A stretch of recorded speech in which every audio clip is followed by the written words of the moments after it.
Capítulo 2. Una gran pérdida. La invocación de Abraham obtuvo respuesta, y ricos presentes eran traídos continuamente a Meca por los peregrinos que en número cada vez mayor llegaban de todas partes de Arabia, e incluso de más allá, a visitar la casa sagrada. La peregrinación mayor se realizaba una vez al año, pero la Kaaba también podía ser honrada en cualquier momento mediante la peregrinación menor. Y estos ritos siguieron cumpliéndose con fervor y devoción según las normas que Abraham e Ismael habían establecido. Los descendientes de Isaac también veneraban la Kaaba, por ser un templo que había sido erigido por Abraham. Para ellos era uno de los remotos tabernáculos del Señor. Pero con el paso de los siglos, la pureza del culto al Dios Uno se contaminó.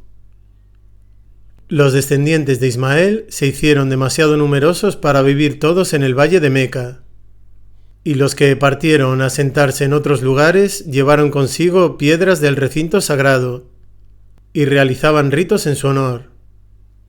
Más adelante, por influencia de las tribus paganas vecinas, se fueron añadiendo ídolos a las piedras, y finalmente los peregrinos comenzaron a traer ídolos a Meca. Estos fueron colocados cerca de la Kaaba, y fue entonces cuando los judíos dejaron de visitar el templo de Abraham. Los idólatras sostenían que sus ídolos eran poderes que actuaban como mediadores entre Dios y los hombres. Como consecuencia, su conexión con Dios se hizo cada vez menos directa, y cuanto más distante les parecía a Él, más se debilitaba su sentido de la realidad del más allá, hasta que muchos de ellos dejaron de creer en una vida después de la muerte.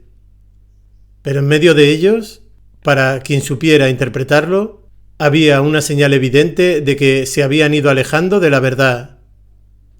Ya no tenían acceso al pozo de Samsam, e incluso habían olvidado dónde estaba. Los yurminíes que habían llegado del Yemen eran los responsables directos. Se habían hecho con el control de Meca, y los descendientes de Abraham lo habían tolerado porque la segunda esposa de Ismael era de la tribu de Yurhum. Pero llegó un tiempo en que los yurjumíes comenzaron a cometer toda clase de desafueros, por lo que fueron finalmente expulsados, y antes de marcharse cegaron el pozo de Samsam.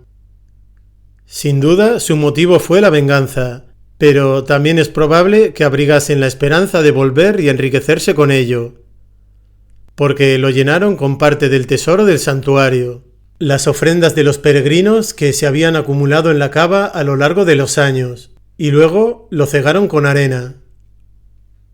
Su lugar como señores de Meca fue ocupado por Yusaha, una tribu árabe descendiente de Ismael, que había emigrado al Yemen, y luego había regresado al norte. Pero los Yusaha no hicieron ningún intento por encontrar las aguas que habían sido otorgadas milagrosamente a su antepasado. Desde los tiempos de otros pozos habían sido perforados en Meca. El don de Dios ya no era imprescindible, y el pozo sagrado se convirtió en un recuerdo semiolvidado. Yusaha compartió así la culpa de Yurhum. Fueron culpables también por otros motivos. Un jefe suyo, al regresar de un viaje a Siria, había pedido a los moabíes que le diesen uno de sus ídolos. Le dieron a Jubal, y él lo trajo al santuario, y lo instaló dentro de la misma Kaaba, y se convirtió en el ídolo principal de Meca.